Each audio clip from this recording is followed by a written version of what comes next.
Hi, everyone. It's Rachel Gibbs. This is our last session of our Seesaw Tech Tuesday. So, this session is going to be focusing on using Seesaw to strengthen your community in and out of the classroom. So, just a reminder that in order to access anything that's linked or to get back to previous videos in this series, you can use this bit.ly/seesaw tech TUES. And that will allow you to go back and rewatch any of our previous videos. So if you're just now joining, but you need to go back and kind of build your foundation for Seesaw, again, this is the very last video in the series. So there are some previous ones that might help you kind of get where you need to be in order to be ready to jump into this one. All right, so we are on slide 5, just a quick little overview of the things we're going to be looking at today. So this session is really all about the power of Seesaw to build a community environment, both in your classroom and then also to expand that community out to your students' families, to expand it into other classrooms with other teachers. And Seesaw does a really, really great job with that. It has lots of powerful tools that allow you to do that really well. And as we all know, building community and making sure that our classroom environment is a place where our students feel very safe, where they feel valued, where we have trust in one another, and really good open communication is a really impactful piece to learning, and it builds a great foundation for students' minds to be ready to learn. So the way Seesaw allows you to build that community is a really, really powerful thing. So we're going to be looking at just kind of some basic ways that teachers can utilize some of the features in the Seesaw dashboard to start building that classroom community, looking at how you can use your posts and shared resources, how students can comment with one another, and then also how you can utilize student groups. And then we'll look at how you can actually connect your Seesaw classroom with others in the school if you're wanting to connect with other teachers, or also how you can connect families and then utilize some of the features within Seesaw to really leverage the power of having those students' families connected to their class journal and to kind of see that portfolio of work and how you can even use it to communicate with families. And then we are also going to take just kind of a look at maybe what are some of the ideas to be most powerful in leveraging those Seesaw connections. And then I'm going to share some teacher testimonials from teachers here in Madison City who have been longtime Seesaw users and have been able to see that value over time. And you can kind of see what they said. All right, so we're going to jump right into it. So I'm going to hop over into my Seesaw test class that we've kind of been using throughout. So if you're already a member of the test class and you want to be able to hop in and look at any of these things that I'm showing from a student view, then you are welcome to join back into that test class that you joined. If you are watching this for the first time and you'd like to be able to join the test class, then just shoot me an email and I can send you a join code so that you can actually join that test class as well. So one of the very first things that we talked about the first time we looked at Seesaw was how most of what you're going to do is going to start with this add button. And so we're going to look, we've talked a lot about clicking add and then adding activities. We've done a lot of looking at different types of activities that you can use and how powerful Seesaw is with those. But we haven't taken a ton of time just to talk about using this add to student journal option. So one thing that's really great about that is when you use this add to student journal, it gives you the ability to post things to the entire class, or you can even select to post things just to individual students. So when I click add to student journal, it's going to take me just to that overall view where I can choose from those different Seesaw tools of what exactly it is that I would like to add. So, I mean, as you're looking at these different tool options, I'm sure you're coming up with some ideas. You might be sharing a photo of featured student work that you want to be highlighted and for everyone to see and appreciate. It might be a video that you're going to make. Maybe you have a message that you want to be able to share with your entire class. So you want to be able to post that so that everyone can see it and interact with it, or even so that families that have joined, which we'll look at how they can do that later, can see that message that's been posted as well.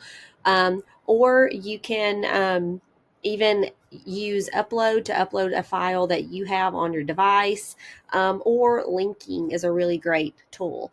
I know we have lots of core apps and programs here in Madison City, so most likely Seesaw is not the only application that you use with your students.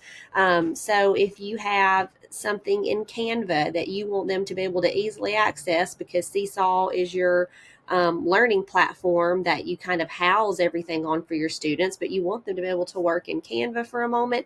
Or maybe you have something that you have built using the Google suite of tools, maybe a shared slideshow, or some activity using a Google tool that you want students to be able to access, or maybe they're completing um, a a quick assessment in the form of a Google form or a Google survey, and you want to be able to link those things in. It makes it really easy for you to just kind of put that out for everyone to be able to access. And I did an example of one here just for you to see. I kind of threw together just a quick shared Google slideshow. So, like, let's say maybe you're new to Seesaw and you do really love using Seesaw, but you have all these other pre-made, Google slides and stuff that you've been doing forever, which that I'm kind of speaking from myself because I have always been a big fan of all the Google suite of tools. But I've kind of recently started to convert more to using Canva or Seesaw or some of those other things. But Seesaw makes it really easy to integrate those things together. So if I click on this one, I just used a link and I linked a shared slideshow. So let's say you like to do this all about our class shared slideshow every year. It's really easy to just link something like that right in. When I click that link, it's going to take me right into the activity, and then students can go in, choose their slide, and add their slide. You can also, with linked activities like that, another cool thing is that students can like or they can add comments in order to sort of interact with one another. So maybe part of the assignment is for students to complete their slide, but then also to really build that classroom community and start to make some connections with each other. You're going to ask them to, after they've completed their slide, make sure that they're looking at the slides that their classmates have created and add a comment about something that you found that you had in common, or just a comment that's something that you thought was really interesting about someone else that they shared on their slide. So that's another great thing that you can do when you use add to post something that appears to all students in that class journal. Now, when you actually create something like this one I've already created, so you don't see this step right now. But once I link that in, when I click my little green check mark that I'm finished, it's going to also ask me to check all of the students that I want to be able to see this. So I can check individual students, or I can just check up at the top that I want to share that with my entire class.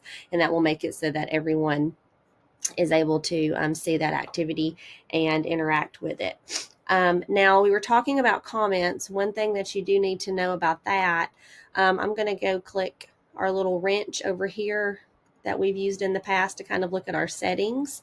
Now, with comments, you do have to make sure you have those turned on. So notice in your class settings right here, you can click into student likes and comments. Right now, I don't have student likes enabled. So if you want them to be able to click that little heart and like, or if you want them to be able to enable their comments, then you have to turn those on.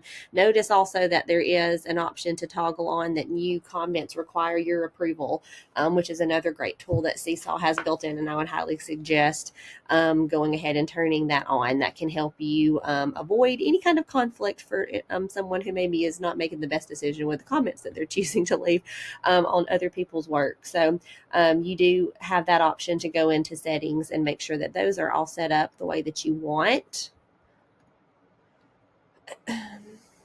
Okay. Also, I was going to talk about this.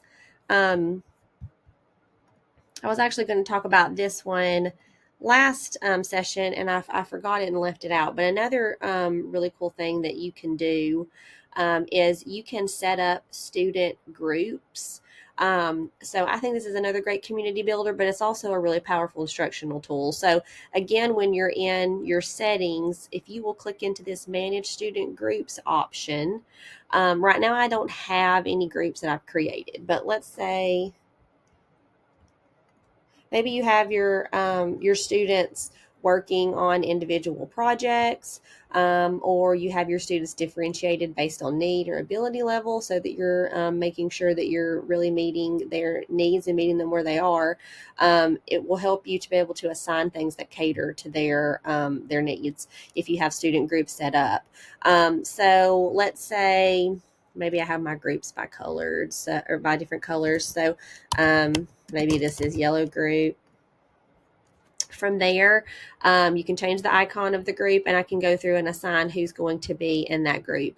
So, I mean, say for example, maybe even the leveling of the reading passages that they're participating in, that you're going to have Seesaw score for you, is going to be different. So if you have students assigned to those groups, it makes it really easy to assign differentiated materials to them, which we know is really impactful for student learning, to make sure that we're meeting them right where they are. But then also it allows you to more easily share activities like we just showed. If you have students working in projects and maybe you want to be able to share the same shared Canva slideshow or shared Google slide with a certain group of students who are all working on this particular research project, and that makes it easier for you to assign things that way. Okay. All right, so now we're going to look sort of going past just your individual classroom and how you're using Seesaw to build that community in the classroom, and then also spreading that wider to other teachers and then also to families. And keep in mind, all of this that I'm kind of just skimming the surface with ideas here. I'm trying to make sure that you have the fundamental information that you need to do this, but there are so many ways to use these tools to expand and build community within your classroom. So really kind of think about, how can this apply to my particular classroom and what I know would work well for my students, because I am by no means sharing every single possibility that you have there. All right, so we're going to go back to the settings one more time, and the first thing we're going to look at is how you can connect other teachers or connect family members to your Seesaw classroom, which is another really powerful tool that Seesaw allows. So right here at the top, I see manage teachers. So I can come in and add a teacher's email address. So where this comes in really handy is especially like with our specialty area teachers, if we're wanting to be able to collaborate on a particular project, or it makes it easier in some cases if those teachers, depending on your school, those teachers may be set up differently in Power School. They may or may not have students assigned to them. So if they don't and they're not able to see students within Seesaw, you adding them to your class allows them to be able to see those students, and you can kind of share the portfolio in that way. So it's good to have a conversation, about how you're going to be kind of co-managing the class journal together if you are sharing with other teachers. But it's a really powerful thing to do. Also, like in our departmentalized grade levels, 4th and 5th, when we share classrooms with one another, that also kind of allows us to collaborate on projects. Maybe we're doing a project where we're going to connect some of our science concepts with math concepts, or we're going to do some ELA practice or some research on a social studies topic. And so it'd be really helpful if we're going to work together for us to be able to share those student portfolios. Just some ideas with how sharing with other teachers can be beneficial. Now, another really huge thing that you can do is connect your students' families to their child's portfolio, so that they can see things that are being posted. So There are multiple ways that you can do this. Where I would suggest you start is down here under students. Or no, I'm sorry, not under students. If you go down further under families, you're going to see some options. Now, if you don't have enable family access toggled on, then you may not see all these options. You may need to toggle that on. From there, I would start by going to manage families. Now, I have 0 students with connected families because my test class is just teachers who have tested out Seesaw from the perspective of a student.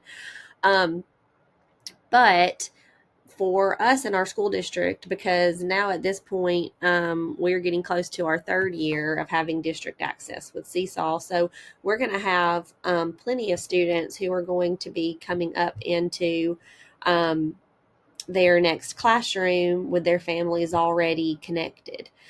So if you start here with managed families, that's going to allow you to kind of see which students already have connected families.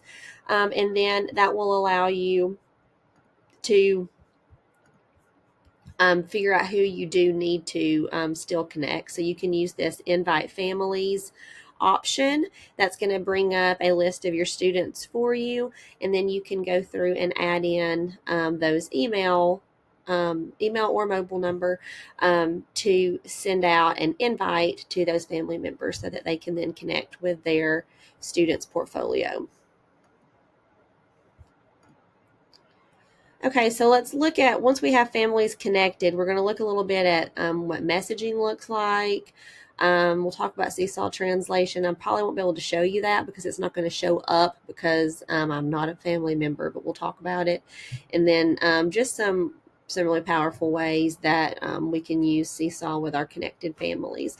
I'm sure you're already coming up with lots of ideas in your mind of great ways that being able to connect with families can really impact your students in the classroom.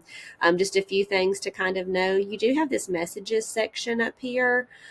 So that will allow you, anyone who's connected, you can either add a new announcement, and an announcement will go out to everyone in the classroom, or you can start a new conversation. And you can just choose to add recipients. So you can start typing in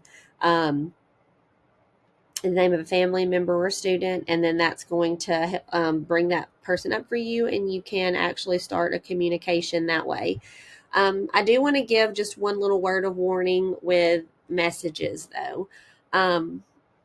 Where I think that Seesaw is most powerful is more with being able to almost kind of bring parents into the classroom, and that's what we're about to talk a little more about. Um, so with the messaging tool, I would be very careful with how much we're using that and whether we're making it a priority to utilize that Seesaw messaging tool. Keep in mind, our district is actually, this is being filmed in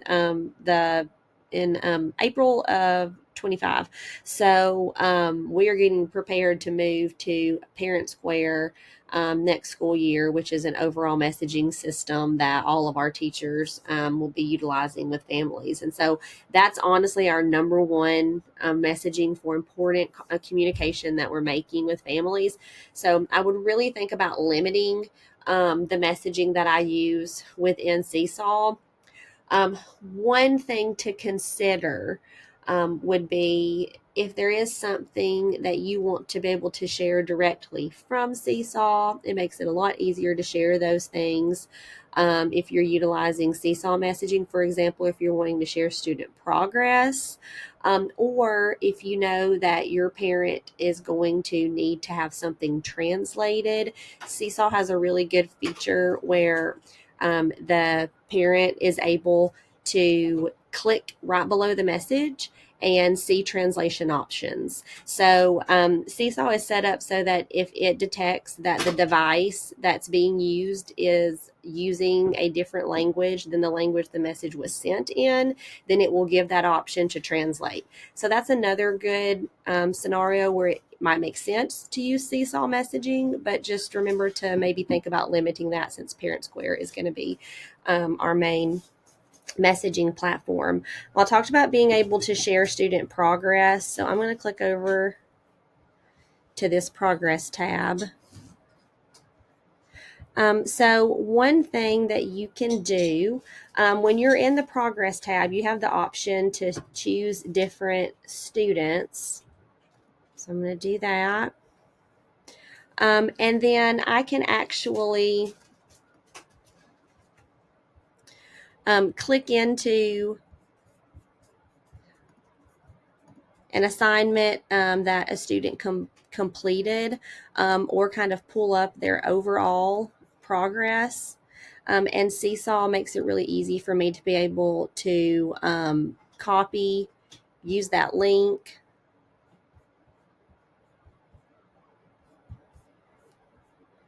and then be able to paste that into a message. So if there's something within Seesaw that you're wanting to actually share with a parent because you're discussing and maybe an interference that you're seeing, or just something that you're wanting to communicate, maybe you're celebrating something a student did, it's really easy to grab that and then send that through Messenger. So that's another scenario that might make more sense to use the messenger. So keep in mind, once you have connected families in Seesaw, then that's going to allow them to see anything that your student is allowed to see. So that's a really, really powerful thing, just kind of thinking about ways that we can sort of leverage that to our advantage. For one thing, it's going to keep families really involved, the ones that are willing to actually utilize that. And because Seesaw has an app as well, a lot of people will be more willing to interact with an app. So they can even download the app. They'll get notifications. It's going to let them just see what their student is doing, or see any kind of comments or feedback that you've given on any activity that students have completed. So just off the top of my head, thinking about some ways that could be hugely beneficial, or things that I've heard from others. One is when you're thinking about anything that your student is practicing in class that you've been working with communicating to parents that needs to be worked on. For example, fluency.